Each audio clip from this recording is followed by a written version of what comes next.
Culture Média sur Europe 1, 9h30, 11h tous les jours avec Thomas Hill et votre invité ce matin, Thomas. Ouais, je reçois ce matin Bruno Solo qu'on va retrouver à partir de mercredi sur France 2 dans une grande saga familiale et J'espère policière. qu'elle deviendra familière.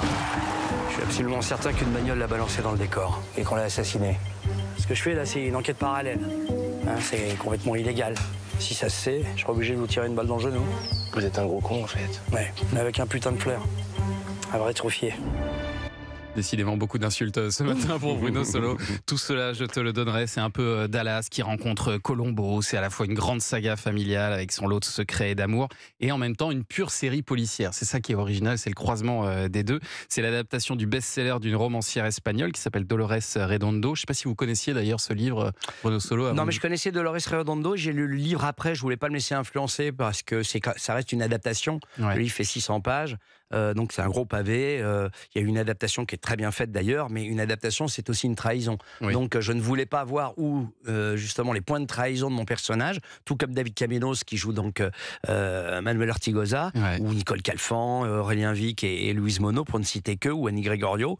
Je pense qu'il fallait qu'on reste vierge de cette lecture-là. Enfin chacun son style, mais moi j'ai préféré lire le Et livre donc après. le personnage est très différent dans le livre. Non, il n'est pas tant différent que ça, sauf qu'effectivement, le développement est beaucoup plus long. Là, Ouais. effectivement, au bout du 3e épisode, on comprend que c'est un homme qui se sert du prétexte d'être une crapule parce qu'il a été blessé. Tout le monde ne réagit pas comme ça. Il y a Ouais. des gens qui sont blessés, qui sont malheureux, qui ne se sentent pas obligés de se venger vis-à-vis de chacun, d'être revanchard. Lui, il est comme ça. Mais ça va être un chemin de croix et aussi un chemin de lumière pour lui. Alors on va cette planter histoire. un peu le décor justement de cette histoire pour nos auditeurs. Tout commence par un accident. Une sortie de route en pleine ligne droite d'un homme qui va être retrouvé mort. Cet homme, c'est le gérant d'un grand domaine de Provence, mais il est aussi dans une sorte de vie parallèle, le mari d'un célèbre écrivain. L'affaire elle est classée rapidement sans suite, comme accident de la route par le procureur de la République. Sauf que vous, Bruno Solo, qui jouez donc le lieutenant de la gendarmerie du coin, vous croyez pas du tout à la thèse de l'accident. Pour vous, il y a un loup dans cette histoire. Oui, parce que ça fait plusieurs fois qu'il y a dans cette famille, cette grande famille viticole, de viticulteurs, qui est marquis depuis des générations. C'est pas le premier mort. C'est pas la première fois qu'il y a des morts. Il a toujours été persuadé qu'on lui cachait quelque chose. Et on va comprendre aussi qu'il est directement concerné par cette famille. Et il enquête. Et en plus, c'est son dernier jour où il est. C'est ça la difficulté. Dans le premier épisode, il est lieutenant, mais c'est le jour de sa retraite. Voilà. Ouais. Donc il va prendre la retraite.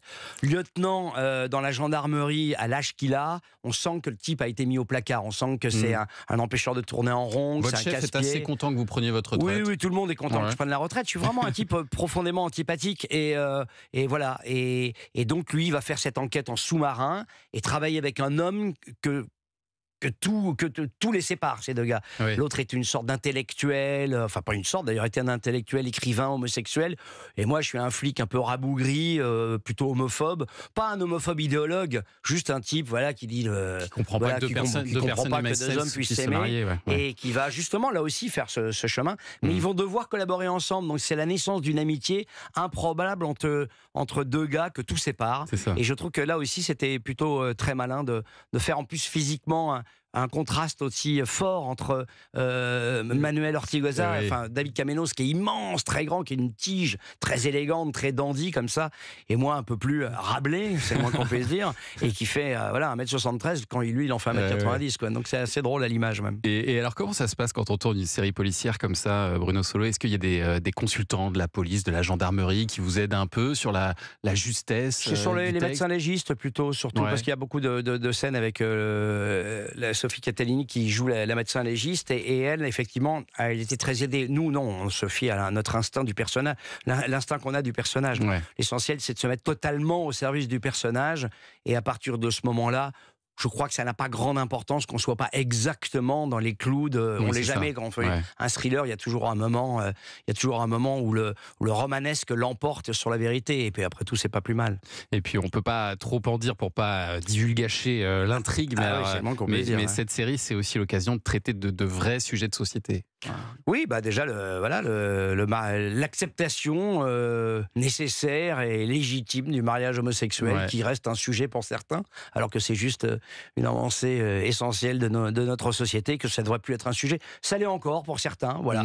Mais voilà, là c'est traité avec beaucoup de naturel. Cet homme est marié, voilà, il le dit. Ça plaît pas du tout à sa famille. Mais ça plaît ni à sa famille, ni à ceux qui l'entourent. Et voilà, mais lui traverse ça avec beaucoup de naturel. Et ce qui l'importe surtout, Manuel Ortigosa, c'est de comprendre pourquoi son mari est mort. Et au fur et à mesure, effectivement, il va découvrir que cette vie parallèle, cette vie cachée de son mari, voilà, est enfouie sous des secrets monstrueux, quoi. Voilà, la saga de l'hiver de France 2. De l'hiver, ah oui, c'est vrai qu'on est encore en hiver, vous avez raison. Tout cela, je te le donnerai.